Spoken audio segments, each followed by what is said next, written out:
Hey everyone, and welcome to episode 270 of the Tick Bootcamp podcast. The title of today's interview is Stopping Lyme, an interview with Kayla Stevens. My name is Kelsey Watkins. And I'm Matt Sabatello. In this episode, you're going to learn so much about what Kayla Stevens did after being misdiagnosed and ultimately finding a homeopathic treatment that helped her improve tremendously. Without further ado, Stopping Lyme with Kayla Stevens. Kayla Stevens, welcome to the Tick Bootcamp podcast. We're so excited to be speaking with you today. I'm so excited to be here. Can you tell us a little bit about yourself? Where did you grow up? Where are you currently living? And what do you do for a living? Yeah, so I grew up in Western Massachusetts, and then I went to college in Maine, and I lived there for 5 years total. And now I'm living in Atlanta, Georgia. For work, I just recently finished my master's in health administration last year. So I'm working in the healthcare field remotely. I can work from home, which is good. But I'm also in the process of getting my IHP, which is my I'm going to be an integrative health practitioner, hopefully soon. So a lot of things going on. Well, that's very exciting. Yeah. So take us back a little bit. Prior to you getting sick with Lyme disease and co-infections, what were your dreams and goals in life? What were your aspirations? Oh, geez. Okay. I loved to travel. That was probably my favorite thing in the world. I would consider myself a kind of well-seasoned traveler. So I was doing a lot of that. I was always on the go. I was living a very on-the-go lifestyle. I was kind of known as like the party girl of like different friend groups. Like I was always down to do something, always looking for an adventure, looking for fun. So before I got sick, I was also really young. I was in my early 20s still. So, that's just kind of the lifestyle I was living back then. All right. So when you were traveling around, were you aware of ticks? I was, because of where I grew up and where I went to college. It was, ticks were not unheard of. I will say I've only seen one once in my entire life, and it was when I was really little. So just goes to show you don't always see them. But I will say I did fall for the trap of they don't have ticks in other countries or regions of the United States. So growing up in New England, I knew of them and I knew how to be aware of them, but I just never saw them. So I didn't even think twice about it, honestly. Right. So ultimately, when did your initial symptoms begin? And explain to us how they developed over time. Yeah, so they began when, I'll take you through the whole process of what happened. I was out at a bar in June of 2020, an outdoor bar with my boyfriend, and I came home and I noticed I had a mosquito bite. I thought it was a mosquito bite, like it was itchy and all that. So thought nothing of it, woke up the next day with what I didn't know at the time was a bullseye rash. So again, grew up in New England, but didn't even think twice about it being in Georgia. I had the bullseye rash, but I thought it was a spider bite because that just seemed more realistic for being, in the city in Georgia. And so I did go to the ER because I had flu-like symptoms. So I did have flu-like symptoms immediately, like the next day. But then within a week, I had severe psychiatric symptoms, having suicidal thoughts I never had in my life, panic attacks. I thought I was dying. I was in the ER multiple times. My brain told me I was dying. And I kind of blocked a lot of this out for a while, as one would. And then the other day, actually, my friend brought up to me that she remembers when I was calling her within that week of that bite.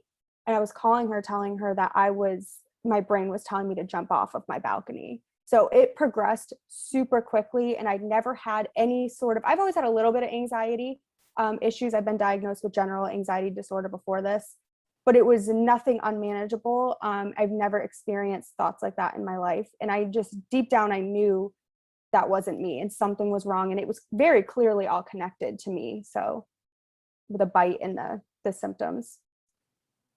Okay, so just to kind of go back, so yeah. You didn't have any symptoms prior to what you thought was a spider bite? No, nothing. And then pretty immediately after noticing the bite, you started developing psychiatric symptoms. Yeah, I did have flu-like symptoms the day after the bite. And then within 4 or 5 days after that is when the psychiatric symptoms came on. Can you explain to us a little bit more about what those flu-like symptoms were? So I had swollen lymph nodes. I had some pain, like in random spots in my body, like joint pain, pain in my sternum here. I got a lot, which I now know that there's lymph nodes in there. Um, See, I can't really remember everything, but I did get to the ER because I was directed there through urgent care, and I did have a fever as well.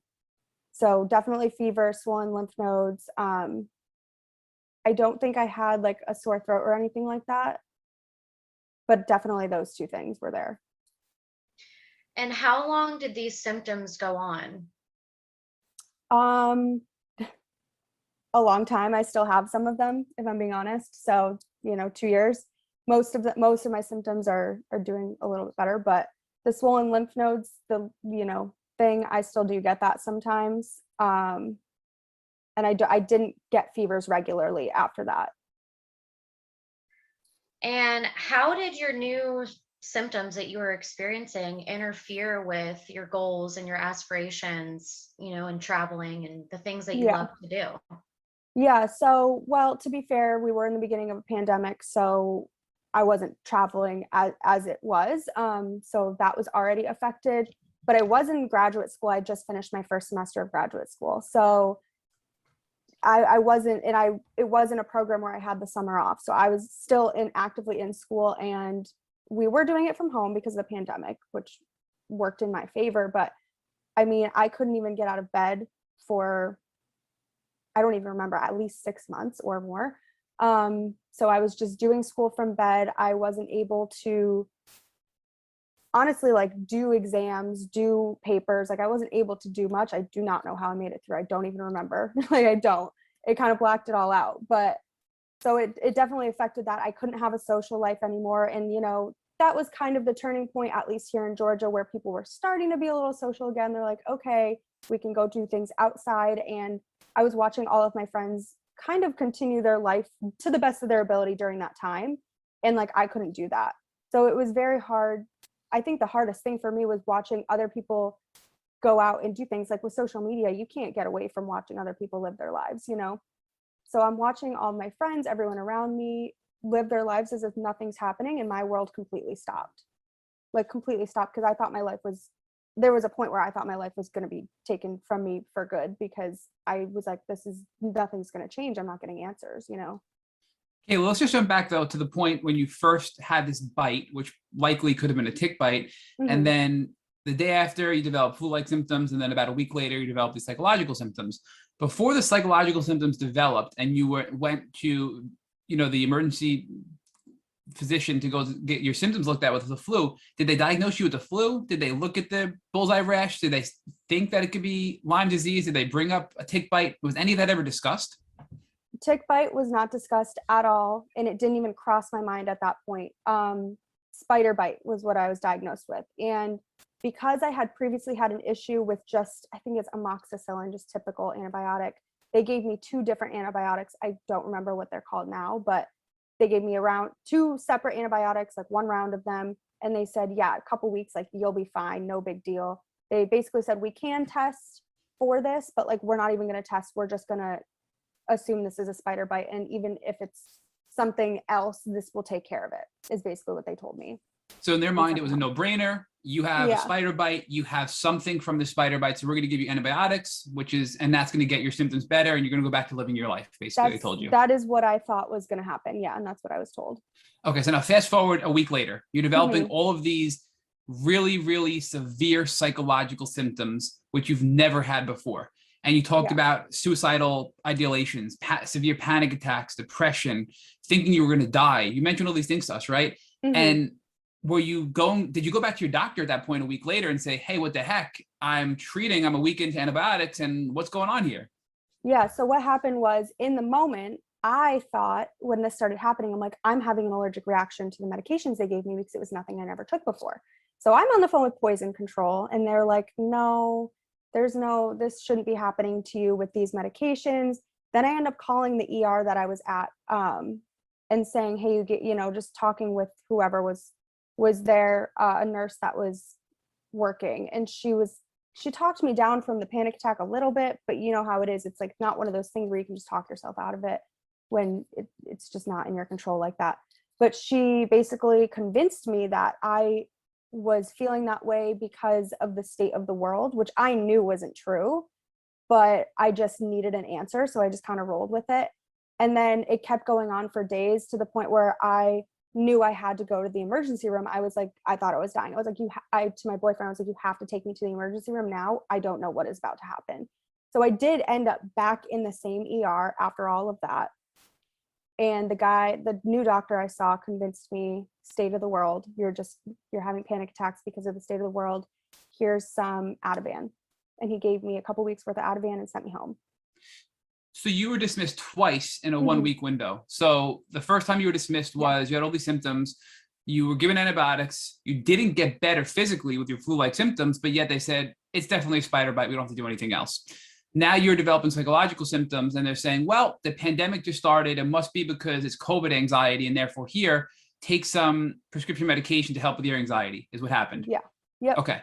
So did you believe, Kayla, did you believe that these were psychological symptoms brought on by the pandemic? Or did you think that there was something deeper going on in your body? No, I knew it. I knew it was something deeper because I know myself. No doctor knows me better than I know me. And I knew this wasn't right. This wasn't, I mean, it only made sense. I was bit and then all of a sudden I just wasn't the same ever again. Like, I mean, it just was very easy for me to piece together, but they just kept convincing me. I wasn't really questioning it, but I was like, okay, I was just kind of going with it because I'm like, well, if they think that it's just going to go away, then, you know, that's what I want. So I'm just going to go with what they're saying. But let's talk about that, Kayla, because I had a very similar experience where I knew there was something else going on. I was in a very similar situation where I had, you know, out of the blue panic attacks, out of the blue physical decline. And I was told, hey, it's probably psychological. And hey, you should go down that road. And I accepted that knowing there was something deeper. And you just said the same thing. You knew there was something deeper, but yet you just went with it. Why do you think you went with it when our instincts are telling us not to accept that answer, yet we still go down that road that we know isn't right for us? I think we do that because that's what we're taught. We're taught that doctors know more than we do. And this is not an attack on doctors or anything like that. But, you know, being medically gaslit is the worst feeling in the world. And being told your symptoms are not, you know, real. Like if you're listening to this, you've probably been through that. So I think we're just taught that, you know, doctors know more than you know medically. So what they're saying must be true. And so even though I knew it wasn't true, I wanted what they were saying to be true because I'm like, okay, then it will just go away and I'll be okay. So I wanted that to be true at the same time, but I did know that there was something deeper going on. And I don't think until it got a little bit further was when I was like, okay, I have to take this into my own hands. Did it help? So you were given the pharmaceuticals to help with this anxiety and depression, and you wanted it to help, but you knew it wouldn't. I mean, I'm assuming it probably didn't help you get that much better. And if it did, it was just barely scratching the surface as to relieving your symptoms.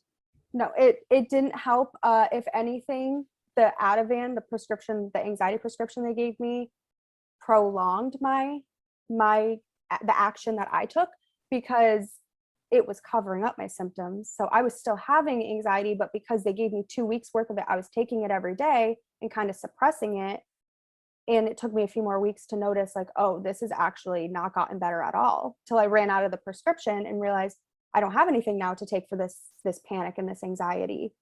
So it's almost like it didn't do anything for me. The antibiotics didn't scratch the surface at all. I got worse from this point. So I think it was just covering it up. But let's dissect that from two different angles. So the first angle is from the anxiety medication. It did help mask your anxiety. So your anxiety was lessened, but it was still there under the surface, which prolonged your diagnosis, you're saying, correct? Yeah. Okay. Yeah. And then physically speaking, you were on antibiotics still, and you weren't feeling much better. So what was going on in that area? I mean, were you telling your doctors, hey, look, beyond the psychological component, I'm still physically unwell. What's going on? Yes. So I was getting worse actually physically. It reached a point where I was having so much muscle and joint pain. I was like on the phone with my parents crying all the time. And I just, you know, I was 25. I was a competitive dancer my whole life. This was weird. Like this didn't make any sense to me where this was coming from. So at that point, I did start looking into what it could be. I started researching myself. And I actually found Krista Nanos on TikTok. And so that's how I figured out myself. I was like, this is Lyme. I just knew it from watching her videos. And so then I brought that to the ER and I only kept going to the ER because I kept going to urgent care and they kept directing me to the ER. I know that the ER, they're not going to diagnose you with like Lyme disease or anything like that, but that's just where I kept being sent. So I go to the ER again. This was all in June of 2020. So within 1 month, I'm in my third time at the ER and I said, I think I have Lyme. Like, can you tell me where to go? And I will say they basically laughed in my face at this point. They made me feel like I was wasting resources, made me feel like I was a hypochondriac, all that, and said, there's no way you have Lyme. The doctor looked at me in the face and said, we don't have ticks in Georgia and you have lupus. So here, go see these different types of doctors from here. So at that point, I did bring it back to them and I said, I think this is Lyme. They didn't really care. And they refused to test you. They didn't even run a test. Yeah, and it's funny because I've heard from different people, like the ER is not going to test you for Lyme. That's just not what they do. They'll send you to infectious disease. But then I had a friend a couple weeks after this go to the same emergency room and was tested for Lyme right away because they had a tick bite. So it's just, I don't know, who would, maybe in New England, I think they would test you for that right away. Here, it sounds like they did it to somebody else, but they didn't for me. So they did direct me from there. They sent me to, they also did all sorts of tests, like I couldn't breathe. I was having air hunger. So they x-rayed, I was fine. Blood tests, I was fine. Didn't have elevated white blood cells or anything. So to them, I was fine because the lab work was fine. So they sent me to a rheumatologist and to an infectious disease from there. So now I'm on to my next set of doctors. Okay, so, but at the ER and at your urgent care doctor, you're having flu-like symptoms, which are the hallmark symptoms of Lyme disease. Now you're having air hunger. Never before have you had air hunger, which is a symptom of babesia, another tick-borne illness, right? Which is very common with Lyme. We know the testing isn't great. They're refusing to test you regardless. And they're saying, hey, go follow up with infectious disease and a rheumatologist. So if they're suspecting something that could be bacterial or from a disease standpoint, they didn't even run the testing at the hospital, which is frustrating from my standpoint, right? You're at a hospital, run the blood work. I'm there, do it, right? Tell me what's going on. I'm suffering, but that's another story. So, but they also told you at the hospital, they thought it could be lupus. So they wanted you to get explored from a rheumatological standpoint from autoimmunity, which lupus is an autoimmune disease, but they also wanted you to get checked out from an infectious disease standpoint to make sure there was no infection brewing in your body, correct? Correct, yeah. Okay. So when you heard lupus, and now at this point you're starting to become your own doctor, you're researching, you're learning about Lyme, you're on TikTok, you're meeting other people who have Lyme, you're making the connection between your symptoms and Lyme disease, you're connecting all these dots, you're networking with people in the community. When you heard about lupus, what were your thoughts about lupus? Did you think maybe, or were you sort of confused about the whole thing? So I did not think I had lupus because at this point I was full-heartedly convinced that it was Lyme and various infections. And the ER didn't know this, my grandmother had lupus and struggled really badly with lupus. So it was important for me to rule that out, but I was very convinced it was not lupus. I was like, that is not what this is. And so I did rule that out. And it wasn't lupus. But Kayla, what I find interesting about this is, our stories are very similar because my grandmother had lupus later on in life. It was really bad and she was able to get into remission. And the last 10 years of her life, she was in remission from lupus. I tested positive for lupus as well and various autoimmune diseases because Lyme will compromise your immune system, right?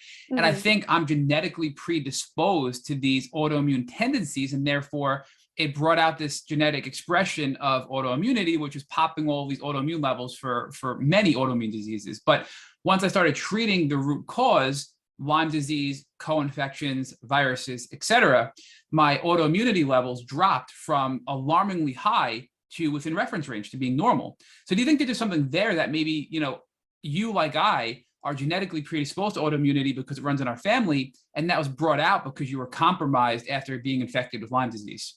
So that kind of makes me think that maybe if this had gone on further, it could have turned into something autoimmune, But when I had my autoimmune markers checked, like I didn't have anything autoimmune. He was not worried at all. So, but I do think about that sometimes about, if this had gone on, would it have turned into something else or brought out, like you're saying, brought out something else? But rheumatologist had nothing for me. So So you go to the rheumatologist, Mhm. nothing is there. You have no Nothing's autoimmune there. diseases, move on. Talk to us So about infectious disease. Yeah, so infectious disease, that was, you know how infectious disease goes. But so this guy tells me that he knows a ton about Lyme disease because he studied in Maryland. And so he convinces me that if I have Lyme, he's going to be the one to find it and all this. He basically didn't even test me the first time because I had a fever when I showed up. It was the middle of the summer in Georgia, and I was driving without my AC on because I love the heat. So it could have just been that, but they wouldn't even see me or test me. So we had to talk on the phone. So they didn't run any sort of test. He just said, I'm going to give you 3 weeks of amoxicillin because we have now found out I wasn't allergic to it.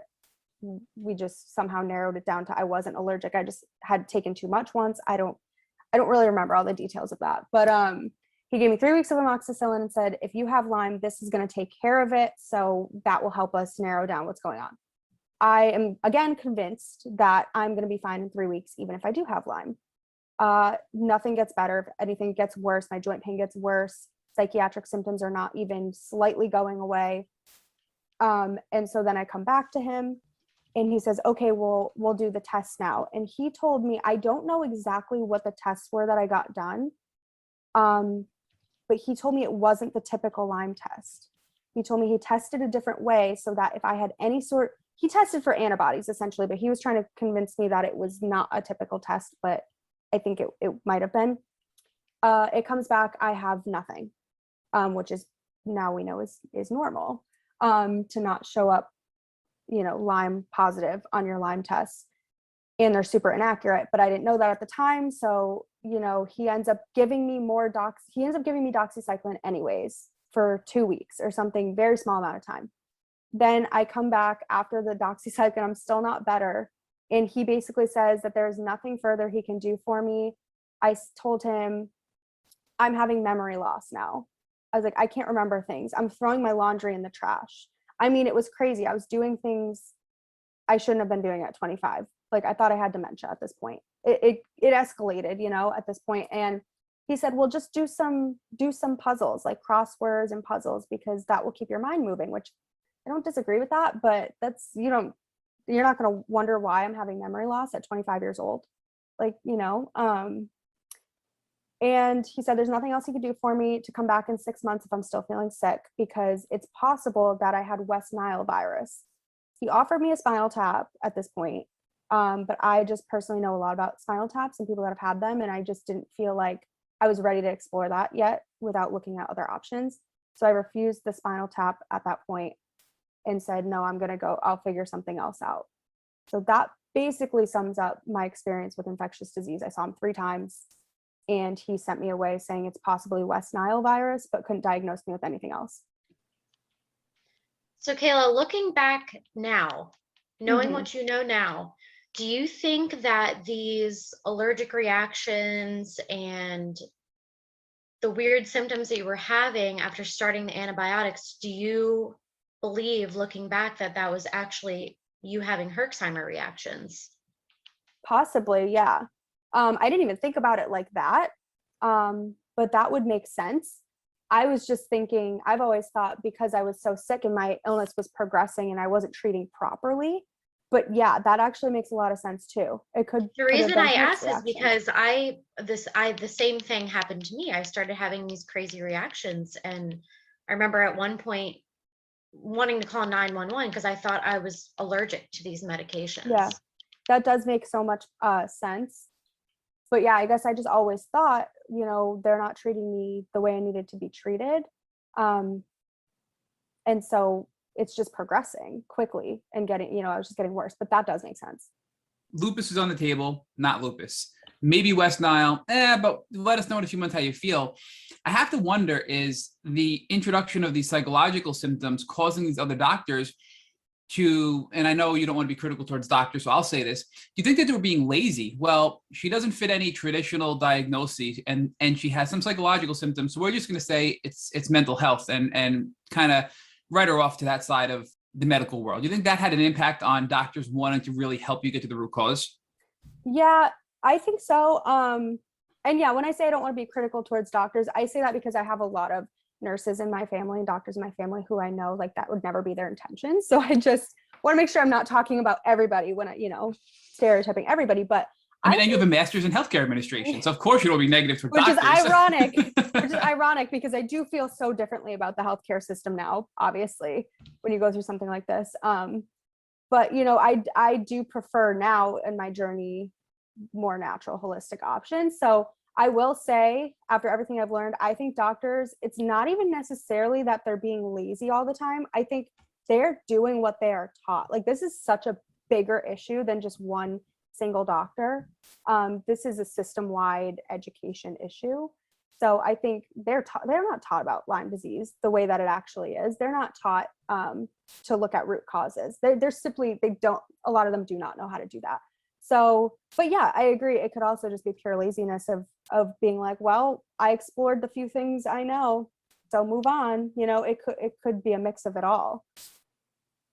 So before we get to your Lyme literate naturopath who helped you get diagnosed with Lyme, and within a few months of your symptoms becoming present in your life, let's talk about looking back, right? Because Kelsey talked to you about your childhood. Do you think, because there's a lot of different views on how somebody can become so sick so fast. So Dr. Rolls believes that if you have one tick bite and you're immunocompromised because of exposure to mold, for example, that one tick bite can make you chronically ill and as sick as you are and were, I should say were, not are. On the other hand, you could have been bitten multiple times, and multiple bites throughout your life could lead you to become as sick as you were when it becomes the final straw that broke the camel's back scenario, when you get your last tick bite, which possibly could have been in June of 2020. So what do you think it was for you? Do you think it was one tick bite and you had a weakened immune system and that was the reason that you got so sick? Or do you think that you had multiple bites and you didn't even know it throughout your life?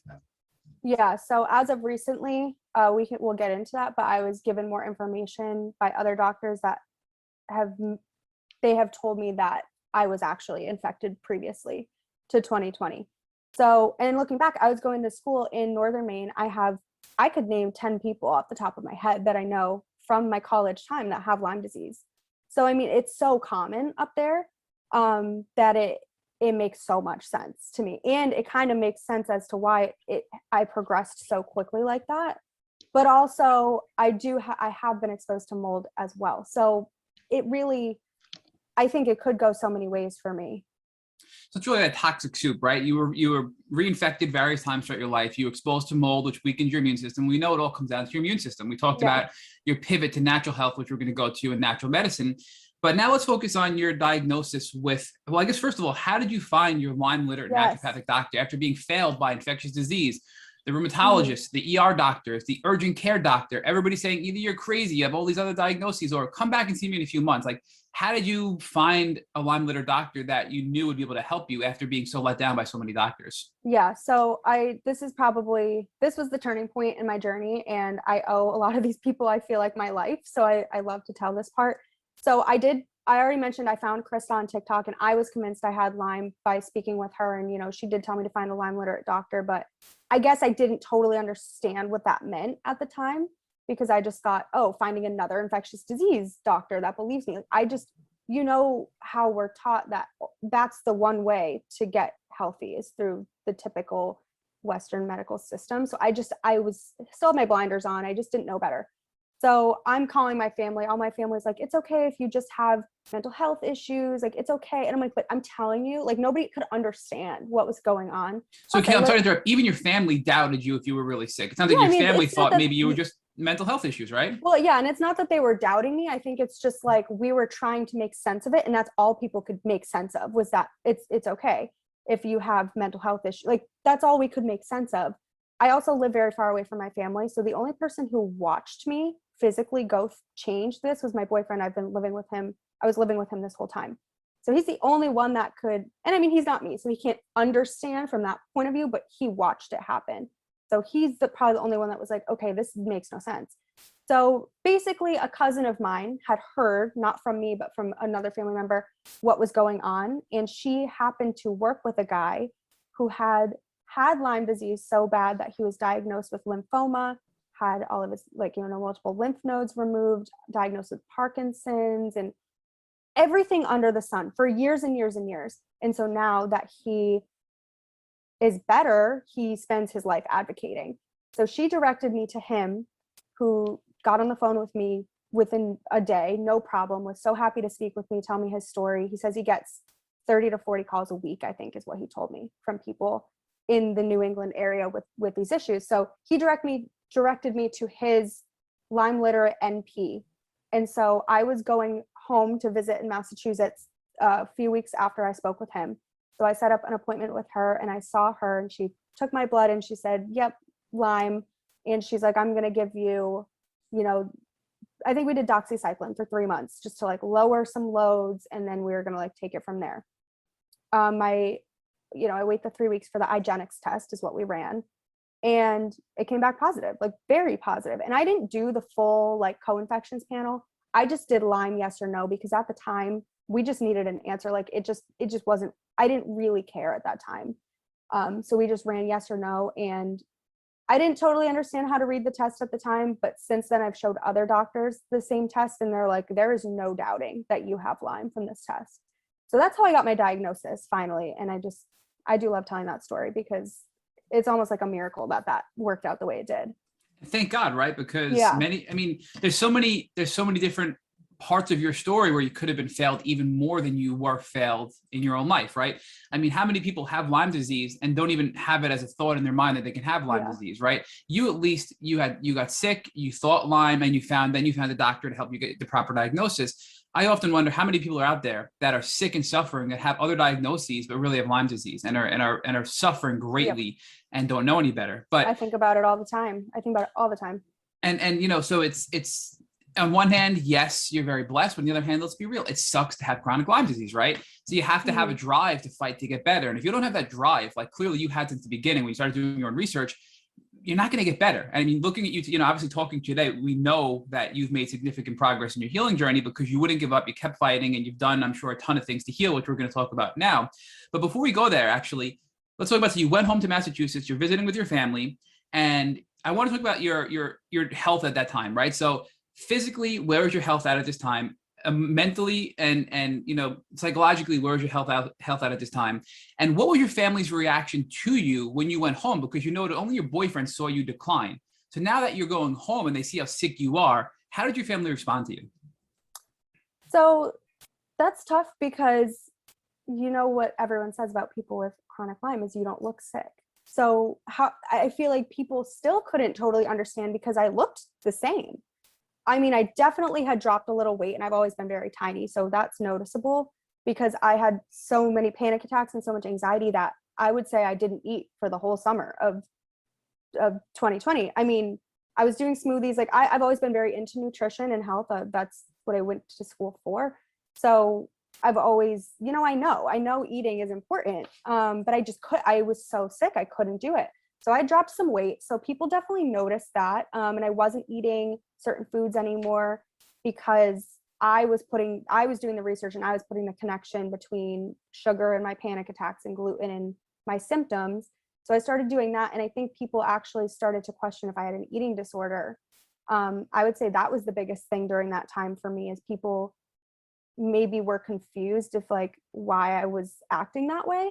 But I looked fine. And the reason I was going home already was because my mom was getting married. So I feel like we were kind of in the midst of other things. And there wasn't really time for anyone to notice. Like my dad and my stepmom, I went and I stayed with them in their house when I went to visit home. And my stepmom's a nurse. And so they knew something was wrong. But they couldn't really understand because I don't think they'd ever seen something like this before. So I was having panic attacks. I was, freaking out a lot, crying, thinking I was dying. But I did also get more anxiety medication from my Lyme literate NP. So like I could at least kind of control that aspect. So it's hard. Like I feel like they really didn't see the worst of it still. Right. I mean, because it is an invisible illness, and generally the symptoms that people see the most, like for me, were my neurological symptoms. And, did you ever have any sort of cognitive decline where you had trouble recalling words or speaking or things like that would be noticeable to people in your life that you didn't have before? Yeah. And I will say my boyfriend is just the one that noticed that because we lived together, and there was a time I threw my laundry in the trash can instead of in the like laundry. And I was forgetting words, forgetting people's names. I would be opening doors and cabinets and just like walking away because I have no idea why I was there, which sometimes I tell people that and they make a joke and they're like, oh, that happens to me all the time. And I'm like, no, but it's really actually not funny. It's very scary. And so he's really the only one that saw that, I would say. My parents didn't really get a chance because we were busy. There was a wedding and stuff going on. So no one else really saw that. So let's talk about now you're treating with this naturopathic doctor. You went on doxycycline, I believe, for many months, right? How many months were you on doxycycline for in total? She actually wasn't naturopathic. She did kind of incorporate herbs on occasion, but like she was more Western medicine, but like Lyme literate. So she understood Lyme very well. So she was a naturopathic practitioner though, or was she a medical doctor? She's a medical. Oh, I'm sorry. Okay, yep, she's a medical doctor. I have seen naturopathic since, okay. But so she put me on doxycycline for 3 months, and helped me with vitamin supplement support, helped me understand the process of detoxing and all of that. So she knew what she was doing, and I trusted her. But I guess I just feel now that antibiotics aren't necessarily the end all be all for most people. But we did doxycycline for 3 months. And then after that, she put me on something called Keftin, maybe. Cephorexime is the generic name. And I can't remember what the other name is, but so that's probably what did the most for me while I was on antibiotics, because it was crossing the brain barrier. And I feel like it was bringing down kind of like the memory loss, the brain fog. It wasn't end all be all, but I noticed a difference when I was taking that. But was it a pill? Was it an IV? It was all oral. I never did okay. IV antibiotics. So all oral antibiotics. So they did help, but like I was never getting to a point where I was like, okay, I see the light at the end of the tunnel. Like that never happened for me on antibiotics. But they did help where I could function, and I got through grad school. I couldn't really work, but I was in grad school part-time from home, and I was able to somehow miraculously finish that. And then the problem was the dose was so high of these antibiotics that I would go to the pharmacy, and the pharmacist would always be like, are you sure this wasn't a mistake? And they would kind of threaten to not give them to me. And I feel like, okay, like I need them, and they don't understand Lyme, so I'm just gonna keep going with it and trusting it. And I did trust her, but I just think I know a lot of more information about the specific infections I had now, and I just don't think the antibiotics were ever going to be the end all be all for me. But total length of time on those two specifically, and then sometimes we'd rotate in another antibiotic and different supplements and this and that. But those were the main things I did, the doxycycline and the cephorexime. That was about 16 months because I stopped taking antibiotics cold turkey in maybe the first week of November or last week of October of 2021. Not that long ago. Okay, so the antibiotics essentially allowed you to not decline, keep you at a baseline, but you weren't getting much better, and you were able to get through graduate school and basically barely survive and get on with your life, but be able, at a minimal, graduate and function a little bit. Yeah, and I will say as well, I'll add in, I was not functioning as my normal self at all. Like I was miserable. I couldn't socialize. My personality had changed a lot. That's something I forgot to mention earlier. My personality was so different. I'm very social. I love meeting new people, love doing new things. I couldn't be around people. My couple best friends, and other than that, it was like, I don't like you and I don't want to be near you. Like I was a different person. And so I was still at that point. The antibiotics did not help me with that at all. Talk to us about the impact this is having on your personal life, right? Mm-hmm. So you mentioned your friendships, and you had, it sounds like a long-term boyfriend. How is this affecting your relationship first with your boyfriend? Because he knew you when you were healthy. Now he's seeing you, not being able to remember why you went to the pantry. He's seeing you not be able to get words out. And now he's seeing you, not eat because you're just so sick. And now you're a different person altogether with your personality. So how is this having an impact on your intimate relationship with your boyfriend at the time? Yeah. I think it was very traumatic for him as well. And so I try to always remember that, like, he went through this too. It definitely affects your relationship because I wasn't the same person. I wasn't the person that I was when we started dating. And I think we'd only been dating, it was less than a year when this happened to me. And so I think we had to go through something that people don't go through until they're like late into marriage sometimes, So I think we had to go through a lot of stuff that people don't normally go through. And we were used to being out and partying all the time and having a good time, having this huge social life. We're both big social butterflies, to being constrained to the house, only worrying about illness at such a young age, I think it caused a lot of stress and a lot of strain because we couldn't focus on normal people, early 20s relationship stuff. We were focused on real heavy stuff. So I think it just caused a lot of strain. And I think there's a lot of, to this day, like I just really came out of a lot of this. So I think we're really just still building back, getting used to being normal again, because he went through all of this with me. It wasn't just me by myself. We're in each other's space all the time. So I think, if that makes sense, I think there's just a lot of building back of like the relationship almost. Like It does. And building like a new relationship, because I'm not necessarily the same as I was before, not the same person as I was. But let's talk about how he responded to your illness. I Mhm. guess the first question I have is, did he believe in your Lyme diagnosis once you got diagnosed with IGeneX, or was he doubting whether or not you were really sick? Because some people, it varies from person to person. Yeah. So I think when I first brought to his attention before a diagnosis, I was like, I have Lyme. He was like, no, I don't think it's Lyme. But he actually has a friend who had Lyme so bad that his organs were failing and he almost didn't make it, basically, from this, like directly correlated from the Lyme. So once I got this, we went home and I got this test. He was there with me to get the test. And he believed it 100%. So he believed it. He wasn't doubting it. But I also think sometimes when you're not experiencing it from my point of view, I think you still can't understand what's actually going on in my head and what's actually going on in my body. So sometimes I kind of doubted. I'm like, do you really know? Like, do you really get it? Even though I know he does because he watched it, but I definitely still found myself doubting if he really did. But he did. He believed me. He didn't. I didn't have to really fight him on that at all.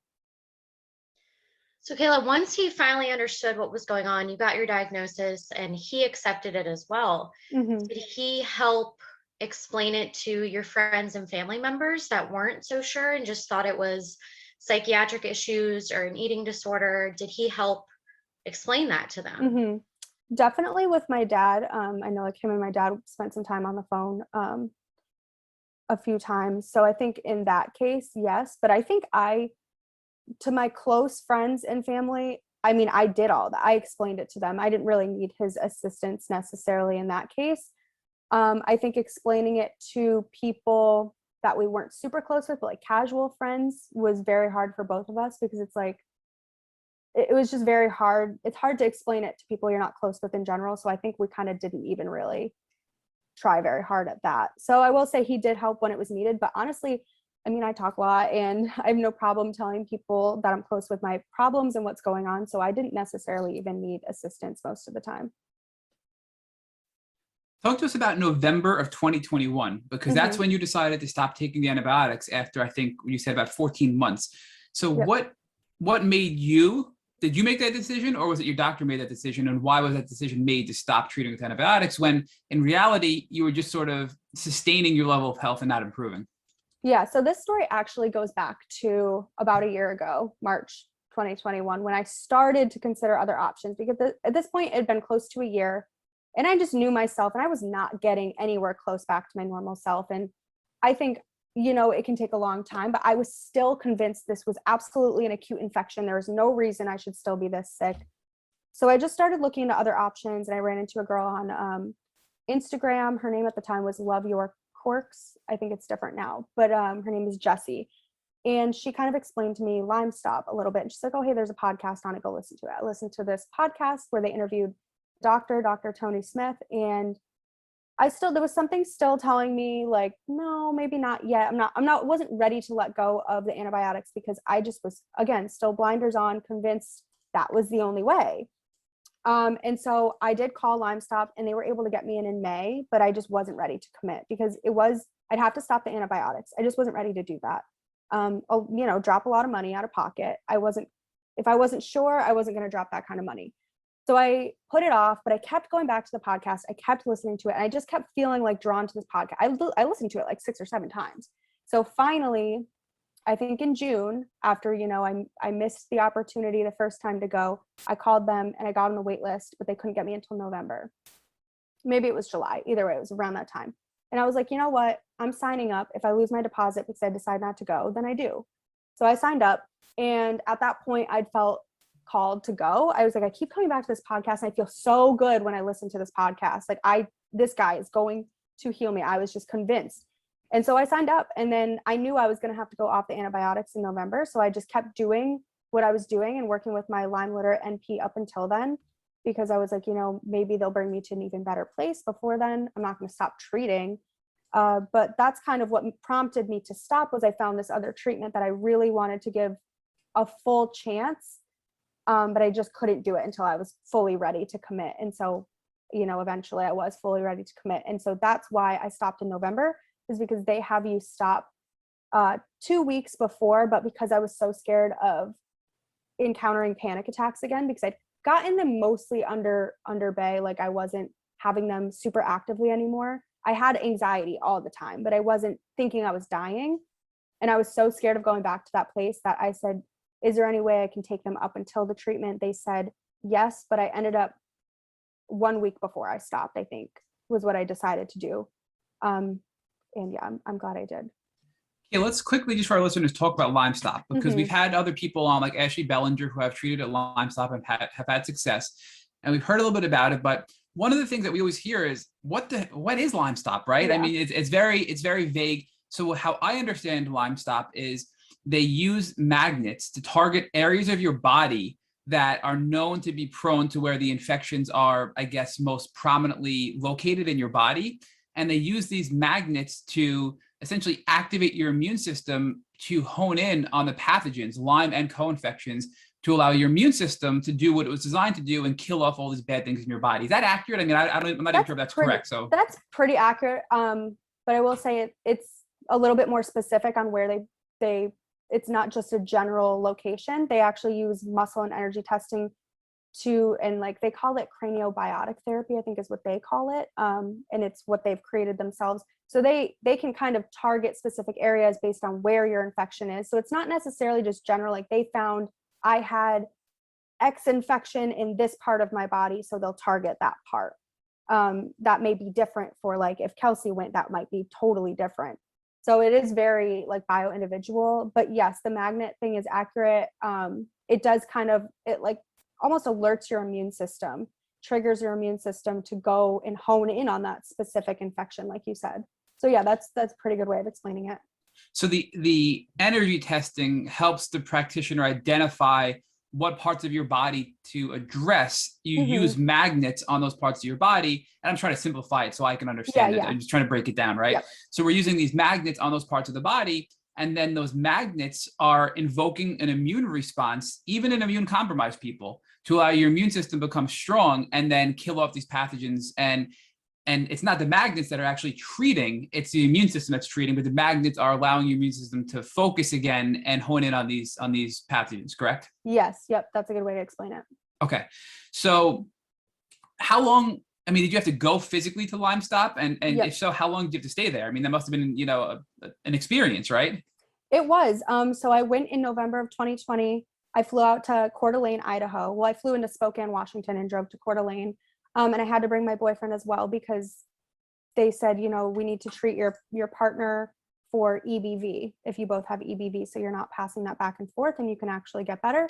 So I took him with me. We went, and from Georgia, I wasn't really getting a direct flight. So it was, when you're very, very sick, that is a huge trip to make across the country like that.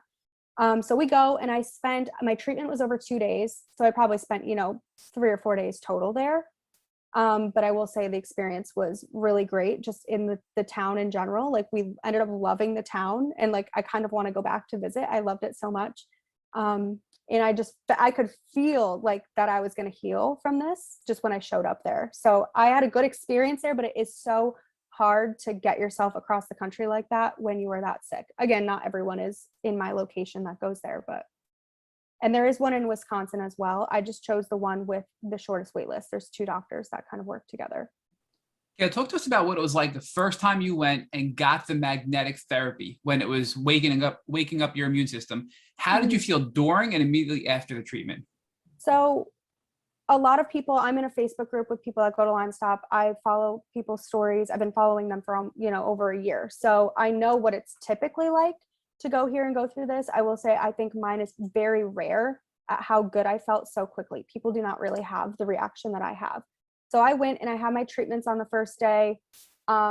It was very scary and nerve-wracking because he was able to tell me a lot of the infections that I had that I knew I probably had, but he was able to tell me where, and it was just very scary. He told me I had Bartonella in my brain and cerebral spinal fluid, and that was the one that, you know, I just broke down crying when he told me that.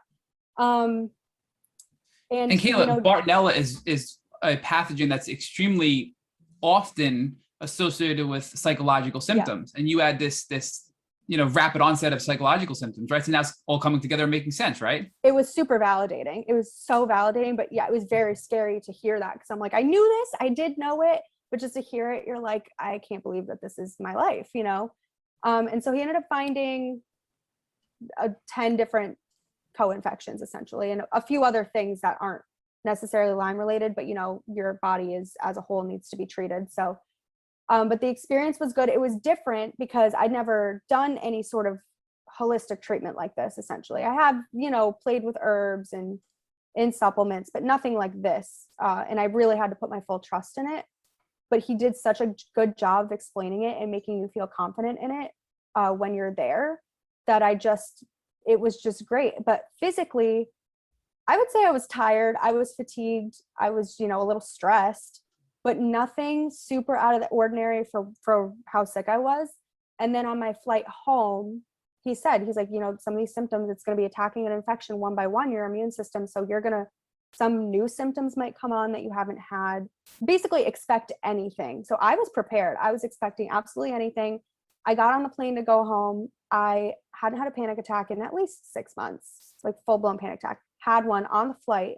It lasted only a couple minutes. I was so thankful that it was super quick, but I felt it and then it went away and I never had one again. But from there on out, I only saw improvements. I never had like a herx or felt sick. Like a lot of people explain it as, you know, such a big roller coaster, this treatment. And I just didn't have that experience. I still am shocked that I was so lucky to like only have good experiences. So I just want to spend a little more time on Lyme Stop because we've only had a few people that have been there. So and I think you said, if you can repeat again, how long were you there for before you left in that flight and you had the panic attack? How long were you there for before you left? Probably 4 days. 4 days. Okay. Yeah. And while you were there for the 4 days, what was the treatment like? Are you going in and you're laying down on this table and they're putting magnets on your body? Like, what's the actual experience like while you're there getting these magnets, you know, placed on your body? You know, give us an idea like what it's like as a patient to go through this. Okay, so for the muscle testing, he kind of holds up your arm. If you've ever had any type of muscle testing, I don't think it's any different than an atypical muscle testing, but it's so quick, like rapid fire. He holds up hundreds of vials to you, tests you for hundreds of allergies, like within 20 minutes. It's almost like, how can this be real? Because like, it's crazy how fast he does it. And he explains it to you, and it's so chill. I just stand by his desk and he's sitting at his desk. I'm standing there and he's, you know, testing my arm. My arm's giving out at certain things. And so I'd never done any type of muscle testing. So it was kind of weird to get on board with. And then when he decides, you know, what we're treating, he puts these magnets up to different parts of your body. He also did a cold laser on my head every time I'd come in. I saw him 5 times total. What does that mean, a cold laser, Kayla? Can you explain for us what that is? It's kind of, it doesn't hurt or anything. You don't feel anything, but it's kind of like you wear these glasses and he puts, I don't know, this laser around your head and it promotes healing and decreases inflammation. I don't know how to explain it any better than that, if I'm being honest. Because it was just a quick thing. I did it for 3 minutes every time I'd walk in his office and then we never would talk about it again. So, so I don't know if that had anything to do with my healing or not, but I think it was just there to help promote healing. And so the magnets, he would, you know, target where the infection is, depending on where the infection is, would be depending where he put the magnets. A lot of the times, I think most of my stuff was going, like I had a lot of stuff going on my liver and small intestine. So sometimes it'd be on my stomach and he would kind of use his hands to like, the way he explains it is so much better. Kind of push like certain energies towards it. There's a lot of scientific evidence behind it. He obviously explains it way better. But just from a patient perspective that doesn't have all that knowledge, he kind of just swipes his hand to a certain direction and it gives like a certain charge to your body, like negative or positive charge. to your body and alerts your immune system that it's there. So sometimes I'd be holding the magnets. A lot of times I'd hold them up here on my shoulders, and they were like big like that, and they were just heavy magnets, and I'd hold them, and that was it. I mean, it was so non-invasive.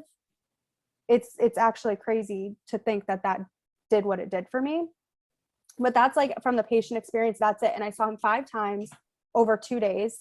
The appointments were like 20 minutes each. They also sit down with you at one of the appointments and go over nutrition and supplements and vitamins, because they do send you home with a 4-month protocol to support. The treatment's done, but, you know, to support your body and keep it in a low state of inflammation, you know, we go on the anti-inflammatory diet. If you have, it also depends on what you have. Like a lot of people go have candida, so they'll do an even more extensive kind of restrictive diet, you know, but I didn't have that. So it was honestly, it was very restrictive. I would say the best way to put it, because talking about restrictions can be hard, but anti-inflammatory is like the best way I can explain it, to put your body in the best state of healing.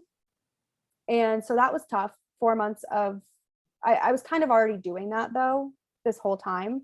So for me, I feel like it wasn't the biggest change, but they do sit down with you and they explain to you why you're not eating, you shouldn't be eating certain things if you can help it, why, you know, you're taking certain supplements, because he muscle tests you for all these different supplements too and what your body needs. So like, I mean, I was taking so many, probably 30, 40 different capsules a day.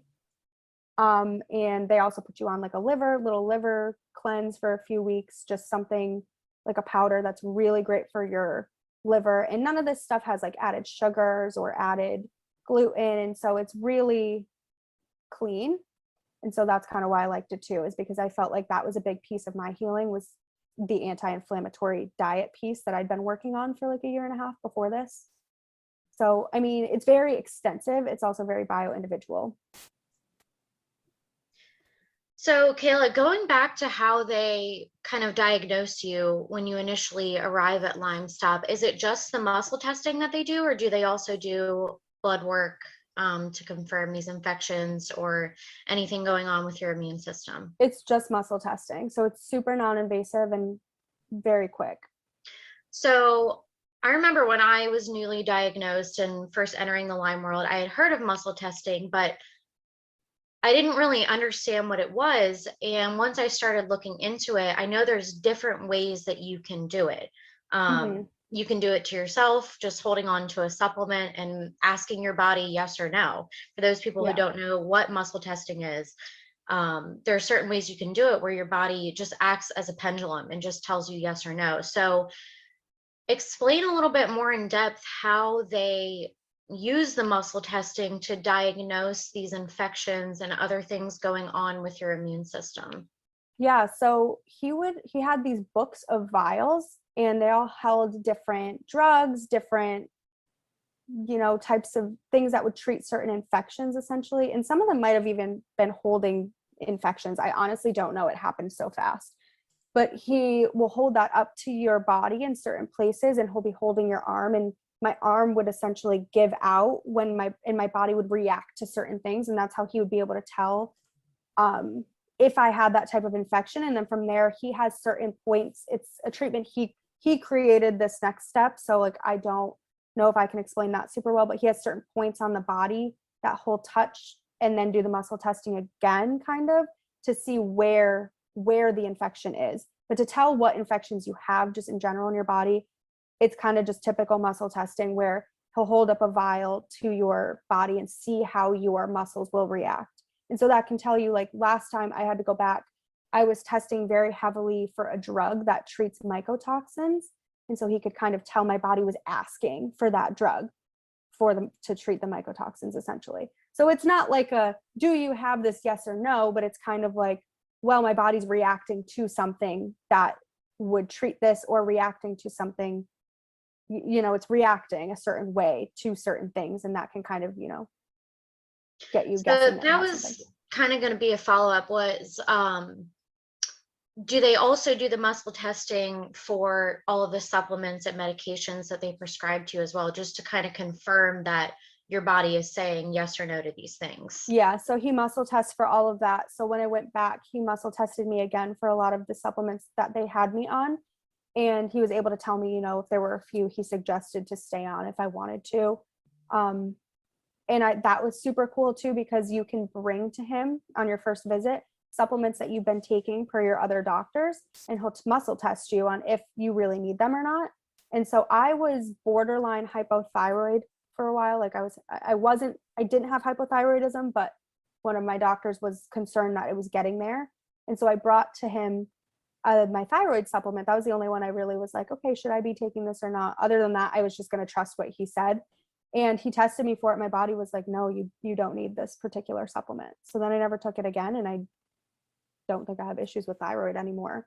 But yeah, you can even bring to him certain supplements. He said people bring him baskets of supplements that they're taking, and he'll test all of them on them and let them know which ones that they should probably continue and which ones they might not need so much. Kayla, muscle testing is a hard concept for people to accept. I mean, coming from where I was before I got sick, if you told me, 10 years ago, right, I would have been like, what are you talking about? That is batshit crazy, right? Right. I mean, today I'm like, freaking great, right? But like, there's a huge barrier of entry to accept things like this. And for us, we were just so desperate. We wanted to get better. And then these things help us. And then we realize they're valid because they help us when we're so desperate. But for people listening that are caretakers or maybe new to this Lyme journey, and even when I first was, new to this Lyme world and this Lyme literate world, how can you explain it where it'll make it a little bit easier for people to accept that something like this can be actually valid and helpful? Because it took me a long time to get there. And I don't know, I can't myself explain this in a way that makes it easier for people to digest and accept as a valid tool to identify what may or may not be good for our bodies. Yeah, so that's a good question, because like you said, it's hard to explain. I also feel that it's hard to explain. I guess just the best way to explain it, or, if you're on the fence about it, is like, what do you have to lose by trying muscle testing? What do you have to lose? I mean, it almost just felt like, how could he get so much information from that? It's kind of crazy. Like, how could he get that much information? But of course, I knew I needed to do this, and I trusted it and I followed it. And it brought me to such a better place that now I'm trying to learn how to muscle test on myself. So I guess a good way to explain it is just, your body has energy. We're all made up of energy. That's what we are. And so when your body is in contact with something that it wants or doesn't want, it is capable of telling you that. I get that that's such a hard concept to grasp, but we are made of energy. That's just a fact. And so your body can feel that energy of a supplement or a vial of like that drug that I was testing like heavily for. My body was reacting so heavily to that drug. If I'm taking that drug and I have mycotoxins, my body is going to respond to that. So kind of like, what's the difference of it being on the outside? The energy of my body is still capable of picking up on that when it's up, like being held up.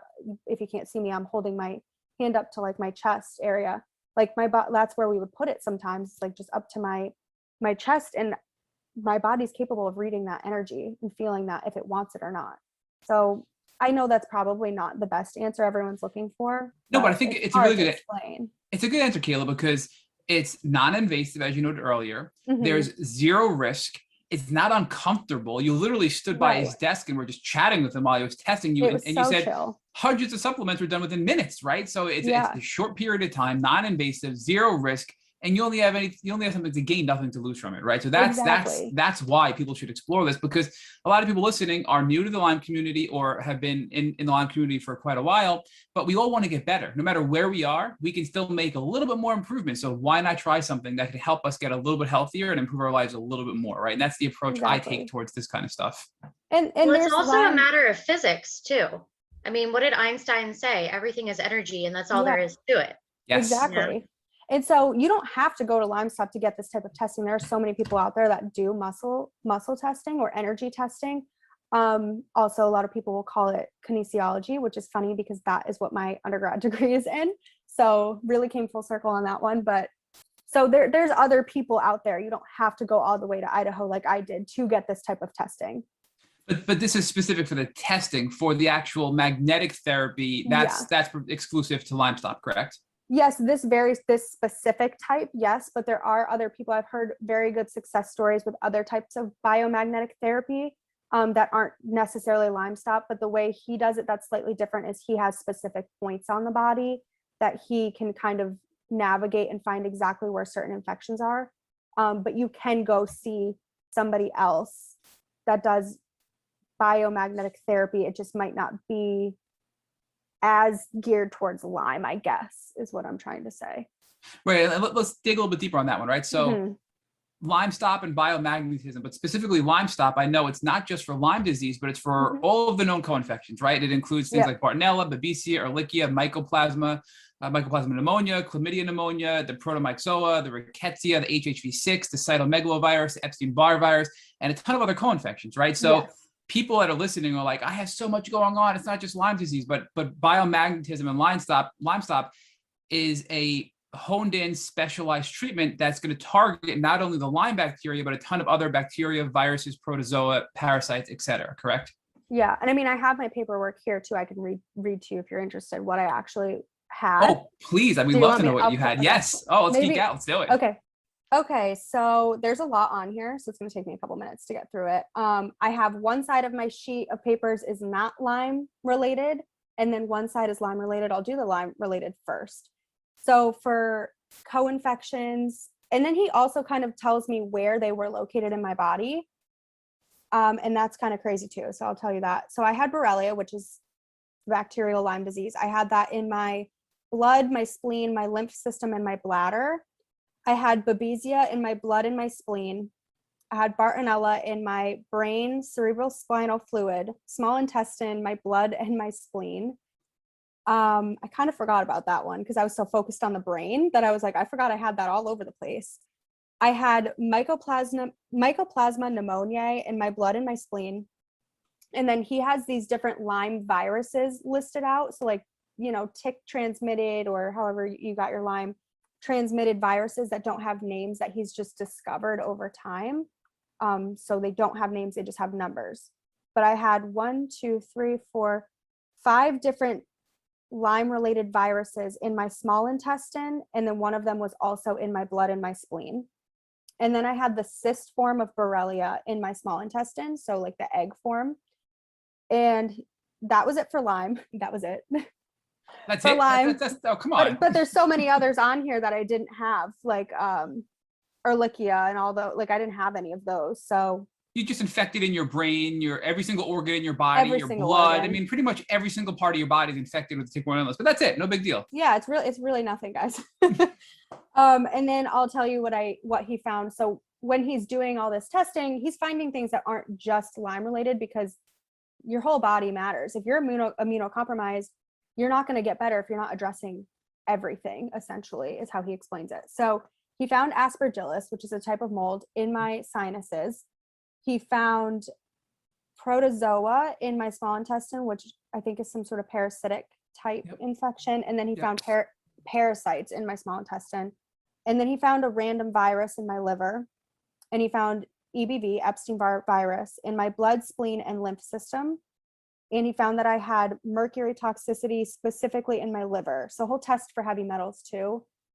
He does explain that his treatment and testing for heavy metals isn't super extensive, but it's a good place to start with that. So but it still popped that you had heavy metal toxicity, despite the fact that it's not extensive. You had an idea of what was going on in your body regarding heavy metals. Yeah. And so he does address all of that. And then he found that I had a neurotransmitter deficiency. So he'll test for like kind of what's going on in your brain neurotransmitter wise.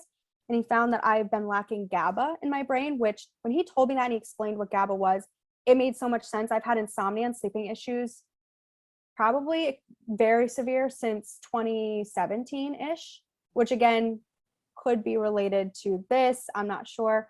I think it was. I think it's been all along. Yeah. And so it explained, though, the lack of GABA in my brain explained to me I had a better understanding now of why I really couldn't sleep, aside from the Lyme too. And then he also found I had some sort of infection in one of my teeth. And I did have my wisdom teeth out. There was like a pocket he found. So he just treated it. He couldn't give me a lot of details on it. And then the last thing he told me was that he can test for how long he's had this. And I asked him to explain that to me a little bit deeper. And he essentially just said, your brain records that information do with that what you will. I don't know how to explain it any differently than that, because that's just what he told me.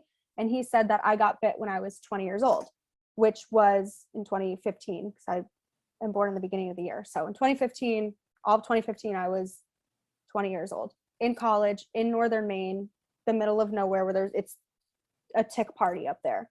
So that it made a lot of sense. And then it kind of made sense to me why, like, I mean, everyone's situation is different, but then I was like, oh, okay.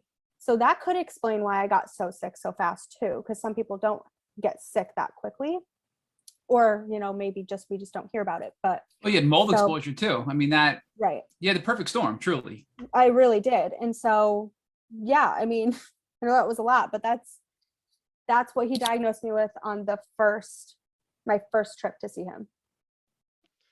So one of the things that you listed a lot of things there. Yeah, I know. But one of the things that I found really interesting was like the unknown tick diseases. Yeah.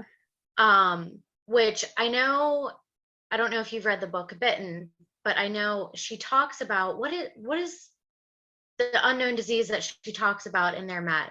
I forget what they call it. Oh, is Swiss Agent? Is that the one you're talking about? Swiss Agent. Yes. Yeah, Chris Swiss Newby, the author Agent. of Bitten. Yep.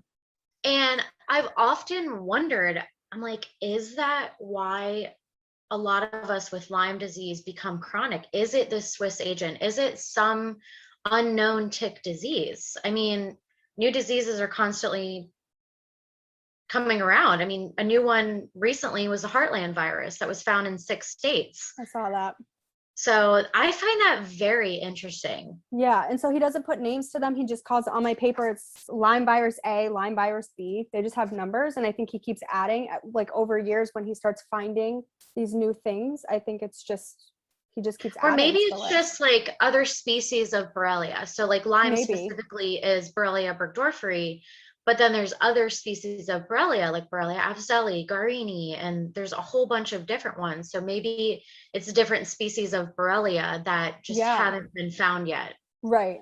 Yeah. And that's the thing, is I don't really have any information on those, but that's what we know ticks can carry, you know, I think up to 100 different pathogens in their gut, right? So how many things are we getting from a tick bite that we don't even know about? To Kelsey's point, and to your point, Kayla, we're calling them tick disease 1, 2, 3, 4, 5 because we don't even know what they are yet, right? So what combination of things are going to make us so sick so fast? So was it the mold plus the tick bite? Was it multiple tick bites and then you got sick finally in 2020? Was it, you know, unknown tick viruses that are going to make you even more sick so quickly? So there's so many unknowns when it comes to tick-borne illnesses and chronic Lyme disease that I think really make us all unique, right, when it comes to treatment and figuring out what's going on in our own situation. But you brought up something really, really interesting about the GABA and the neurotransmitters. And I'm fascinated by that because so many people with chronic Lyme disease have never experienced psychological issues like yourself, Kayla, right? And you are a prime example. You know now you had a lack of GABA. So for those listening, GABA is a neurotransmitter that allows you to be at a state of calm, rest. It allows you to sleep. And it's when your nervous system is in a state of rest and digest. And that's when you're in a calm state, not in fight or flight. And if you're not producing enough GABA, what we learned is we recently interviewed Bob Miller, who's a tick-borne illness genetic specialist. And he taught us that you can have a genetic SNP or a genetic deficiency that doesn't allow your body to properly convert these neurotransmitters. So what happens is you have something called glutamate, which is a neurotransmitter that and glutamate is associated with people that are very driven.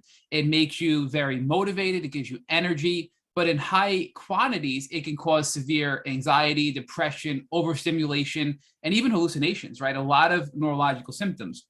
If you have this genetic SNP and Lyme disease, it's sort of, again, adding to the perfect storm where you're not converting the glutamate to GABA, and then you're not being able to relax and you're having these crazy panic attacks. So I wonder if you possibly have this genetic SNP that is not allowing you to convert glutamate to GABA. And that kind of is consistent with what your results showed through Lyme Stop, that you weren't having enough GABA, which is correlated to your psychological symptoms, right? So there's so many factors that connect here that I think, you know, it's almost impossible to narrow down exactly how to treat chronic Lyme disease. I mean, what do you think about that with the neurotransmitter side of things and understanding the impact that GABA has on allowing you to have a peaceful mind versus glutamate, which causes you to have an anxious mind? So, I mean, just when he told me that and he explained that to me, it made a lot of sense. So like, I do think it's a piece of the puzzle But again, I don't know what was causing that. So like, was it the Lyme that was causing that, or was it just like this genetic snip? Like, I don't know that information. So I guess I don't really have a whole lot to say about that piece of it, but it makes sense. And I wasn't able to rest even before I was actively sick. I had a lot of sleeping problems. I've been on multiple sleeping and different anxiety meds to help me sleep, over the years.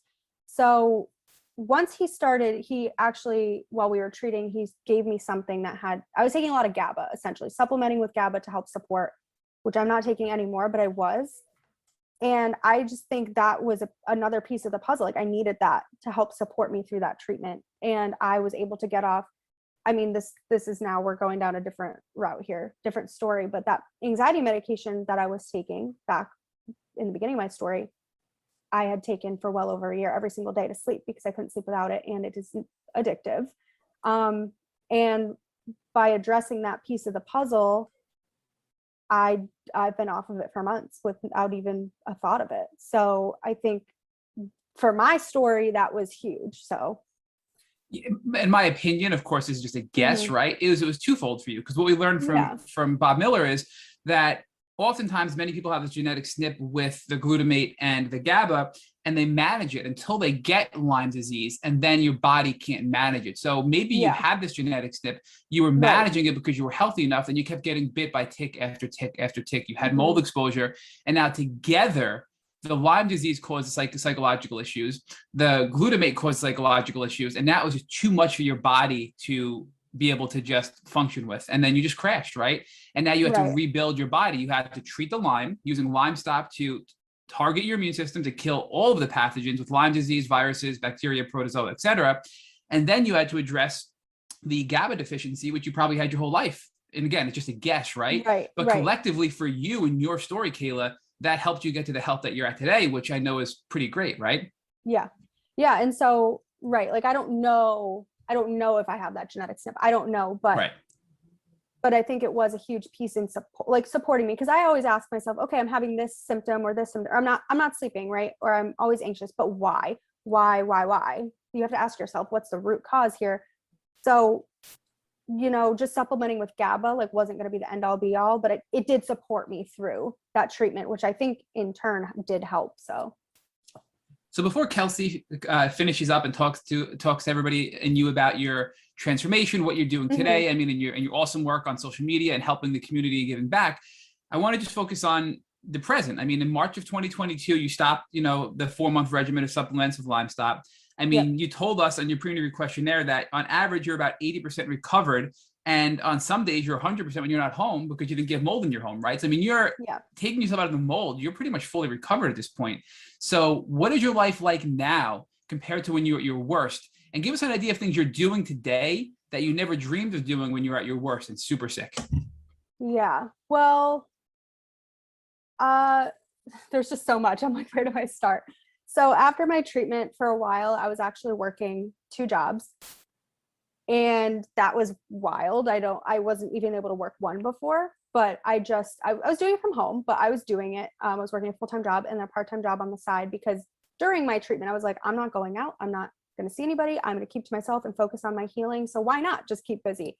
And I was doing it totally fine. I was sleeping a normal amount. I was calling my friends all the time. I just completely transformed. So now that I'm done with that treatment, I did have to go back, and I was left with only when I retested, I was testing for mycotoxins and mold still. And the only Lyme infection he could find was Borrelia in my joints. And he did retreat it. And I feel that it has left me. I have not retested yet, but I feel I don't associate with Lyme disease in current times anymore. But when I leave my house, we do know I have mold, and I've done a mycotoxin test separately. I'm addressing that, not through Lyme Stop. That's not really their scope anymore. But I leave my house and I sometimes feel 100% better. No brain fog, no joint pain, nothing like that. But then when I'm in my house, I do feel a little bit of that. So that's why I say I'm 80% better, because I'm doing so much stuff and my personality has completely come back. I'm gonna be honest, I've drank alcohol since that treatment. And that's like, I can't even believe I did that. I mean, I didn't feel great after, but it wasn't really worth it. But I mean, I'm doing things that I'm like, I never thought I'd be able to do again. I've already gone on a vacation. I have a couple more trips planned this summer. I'm planning a move. I mean, things that I didn't think I would be able to ever do because I didn't think I would ever be this well again. So just that, I mean, just normal day stuff I never thought I'd be able to do again is stuff that I'm shocked I'd be able to do. Other stuff that I'm doing that I never thought I'd be doing. I am currently in a program to become an integrative health practitioner, and I'm hoping to have, my goal is to have my own, online practice and see clients on my own. And so eventually I have such a passion for this now that like, I know that I'm capable of doing it and I want to do it. So I know I can take that full time eventually. And so hopefully one day owning my own business, I produced a podcast. I mean, I've done so much stuff and I'm on. You're a fellow podcaster? Yeah, but how did I know this about you? Well, because for various reasons, I have a co-host, and for various reasons, because of her health and stuff, we've taken a pause. So I didn't really want to highlight that. I didn't want to highlight that because I don't know what's going on with it right now. But yes, I am. But I like being the guest better because I feel like I could talk a little more. So I mean, I did that all during this treatment, and I can't even believe how much I did. And so now I'm working through this new program and I'm in school again, essentially. And I never thought I'd be there again after all the schooling I've done. And I'm myself again, honestly. I am myself again, and it's crazy. So just the thought of potentially having a business going, and I was doing this podcast. I'm on social media all the time. And I'm chatting with people at least every day, at least once a day. People are in my DMs telling me, asking me for guidance, which, I'm not a doctor, I can only say so much, but asking me for guidance. How do I find a Lyme literate doctor? Or how do I look into Lyme Stop? Or telling me I'm an inspiration to them. And like, I never thought I'd be in that position to be like a mentor and an inspiration for other people. And so I'm just really glad that I was able to do that after everything I just dealt with. So I promise I'm chatting. Obviously our listeners can't see, but I'm chatting with Kelsey, and I'm like, Kelsey, I'm done. And I'm like, I'm sorry, one more question. I'm not done. So this is my final question. I promise before Kelsey can be here all day. We're fine. So the final question I have for you is, talk to us about, I mean, when it comes to, you talk about you're finishing up your studies to become an integrative health practitioner, right? Yeah. I mean, obviously you're very smart. You have a Bachelor of Science in Kinesiology and Health Sciences. You have a Master in Health Administration, and now you're going on to get your integrative health practitioner certification. So I know there's so many different things out there, and it's overwhelming and confusing to our listeners and to the community. But we know there's like the school of I think it's called the Trinity Health, right? Where people can get health coaching certifications. They can become Lyme practitioner, Lyme specialists. We know somebody else got a Lyme certification from the Trinity School of Health. What is an integrative health practitioner certification in comparison to, let's say, like a health coach versus a Lyme practitioner? Just give us an idea as to what level of experience, background, and what you can do in that role as an integrative health practitioner once you complete your certification. Right. So essentially it is a form of health coaching, but I will be able to run functional medicine labs. So I'll be able to run some labs and read labs for you. You don't have to do that, but I'm doing that extra piece to it to get that extra certification on top of that. So there's like 2 levels to it. So you can just do kind of basic like health coaching. And the goal is to just get people well. So I'm not a doctor. I can't diagnose, and I'm not necessarily like treating you. Like I'm not saying, hey, you have Lyme disease, let's treat it. But I am helping you get your toxicity loads down. I'm helping you look at nutrition. I'm helping you get on the right path and looking at labs. And I can kind of come up with protocols like not medication, but supplements and vitamins, and based on your lab results. So it's kind of tricky because it's like, you have to be careful. Like I'm not a doctor. We leave the diagnosing to a doctor. Like that's specific for like MDs and NPs and all that. But I can help you get your body in the best state of healing. And a lot of these people that do things like this have been in this situation and have lived it and have tried these protocols and have done these things. So I think that's what's cool about it is when you're seeing a doctor, sometimes, they've never had that diagnosis or they've never had that illness. So I think it's a lot of people start seeing integrative health practitioners, nutritionists, and health coaches when they kind of want to take their health into their own hands a little bit. And I think a lot of us have a really great understanding on toxicity loads and looking at the body as a whole, in which sometimes you will not get. But again, you know, you have to do what you're comfortable with. And some people are not comfortable going outside of that realm of MDs, and that's fine. You have to do what works for you. But my goal, after seeing how many people were coming to me, asking me for advice, I'm like, I already have this background in health and nutrition. Like I could just take this to the next level. And I realized I've always had a little bit of underlying passion for it. I went to school for kinesiology and health sciences, and I loved my degree, but I didn't know what I wanted to do with it for so long. And I always thought to myself, even before I was sick, I was like, why are we like treating things, but we are not making lifestyle changes? So this is also something I'll look at, you know, down the road when I have my own clients, is basic lifestyle changes that doctors may not be telling you. Because I had a friend recently go into her doctor. She has elevated kidney and liver levels, and they just said, yeah, just eat better. Bye. Like, but what does that mean? Like, you know, so I hope to be there to support people through that. Well, that's really great. And I have no doubt in my mind that you're going to help many of people. Thank you, Kelsey. So Kayla, I know that through suffering, you can learn a lot of things, and you can have these amazing realizations and epiphanies, spiritual awakenings that you probably wouldn't have had if you didn't go through this experience. So what's one beautiful realization that this journey has taught you? I mean, there's so many things, but I think the power of community is something that I try to focus on every day, because that's how I got to where I am, through someone on TikTok who was advocating and talking about it, through a cousin's coworker who's advocating. So just the power of, you know, being your own advocate and relying on the community that do understand, instead of focusing on the people that don't understand. And that is, you know, people are going to listen to that and be like, that's so much easier said than done. It is. It took me a year and a half to have this realization of like, why am I so focused on trying to force people to understand what I'm going through? I don't want them to understand. I don't want people to be in this position. Well, I don't want that. So they aren't capable of understanding. So I'm going to utilize my community.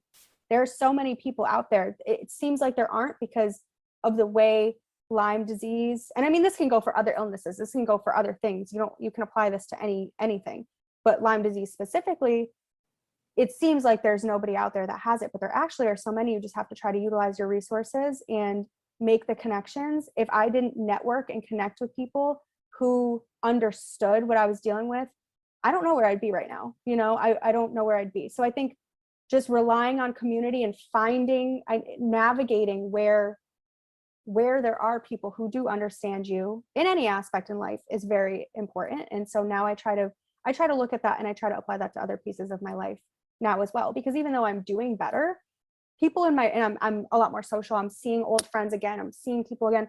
They have no idea what I just dealt with sometimes, you know? So, and I don't focus on that. I'm like, oh, well, I'll just text Kelsey, you know, like, like she does know. I'll just go listen to Tick Boot Camp. Like, they know what I'm dealing with. So there's so many people out there, no matter your situation, that do get it and do understand. And that kind of helps combat the loneliness of it a little bit too. Yeah, I agree. Community is so incredibly important. Mm-hmm. Support is so important when you're going through something like this. So now that you're on the other side of things, we already kind of talked about this a little bit, but how are you being called to use these new realizations to help the Lyme and chronic illness community? I mean, are you going to focus specifically on Lyme patients? Are you going to focus on people with chronic illness in general? What are your goals with that? So that's interesting, because that's something I'm trying to like work through myself right now, is where I want to put my focus.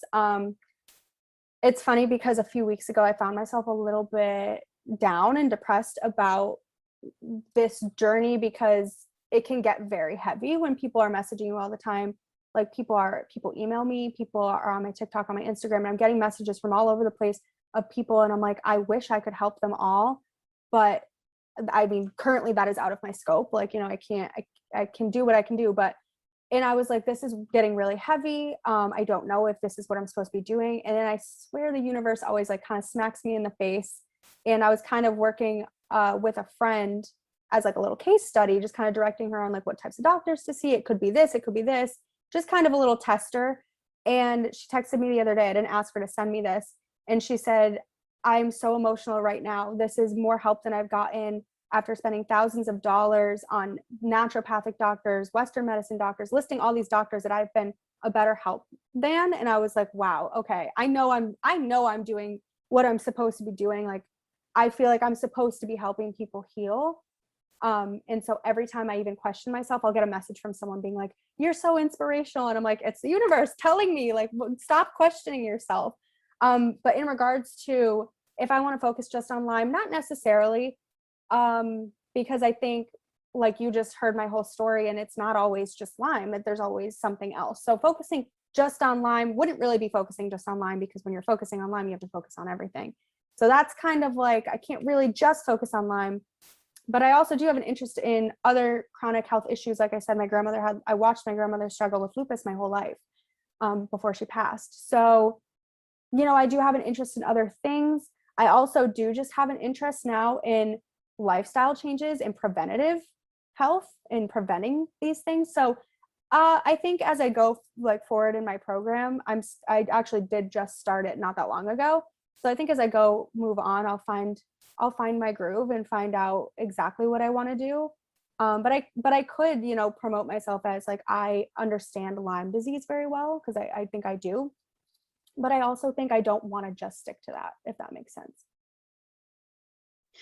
Yeah, that definitely makes sense. So now I have to know, knowing what you know now, if a loved one came to you with a tick biting them, what would you recommend they do so they would not wind up with chronic Lyme disease? Yeah, well, first of all, understanding how to remove it properly is one thing, because that's a big piece of it. I had a friend recently tell me she saw someone remove the tick and just rip it off, and half of it stayed in. And I'm like, that's not good. So understanding and educating yourself on how to remove it, and just knowing the steps to take. So getting it tested.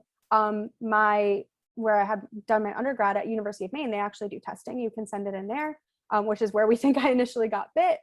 And I believe, can you send it to IGenics? There's different places you can send in a tick to be tested. And from there, they can tell you, was it carrying an infection, right? So I think also where I'm from in New England, it's pretty common. If you get tick, you get a tick bite, doctors know to immediately give you antibiotics, because for an acute infection, it's said that works. I didn't have that experience, so I just don't know. And I think understanding how to boost your immune system, maybe help boosting your body during a time of a tick bite would be good as well. There's just so many steps you can take to prevent it from escalating to the point where it has for you and I, Kelsey, and all of us. So long story short, I would just get the tick tested, make sure you're removing it properly, and taking the preventative steps in regards to antibiotics or herbs or whatever you choose to do, or your doctor helps you do. Well, Kayla Stevens, thank you so much for joining our Tick Bootcamp podcast and sharing so much with our audience. We know they're going to benefit, and I personally have already benefited from all of your knowledge. Thank you so much. Thank you guys for having me. Thank you for listening to the Tick Bootcamp interview with our guest, Kayla Stevens. To our listeners, we have a call to action. First, if you'd like to learn more about Kayla, please visit her on Instagram or TikTok at Kayla Rose Wellness. Second, if you've enjoyed this episode of the Tick Bootcamp podcast, please share it with your friends on social media. Third, Tick Bootcamp has created a tick bite blueprint that has been inspired by the information that has been shared with us by past podcast guests. We urge you to visit our website at tickbootcamp.com/bite to view the blueprint. Fourth, don't forget to subscribe to this podcast on Apple Podcasts, Google Podcasts, or Spotify to get your automatic episode updates of our Tick Bootcamp podcast. Please take a minute to leave us an honest review on your podcast platform of your choice. And finally, if you'd like to search our podcast library of over 250 episodes for specific keywords, subscribe to our email list, or share feedback, please visit our website at tickbootcamp.com. Thank you as always for listening.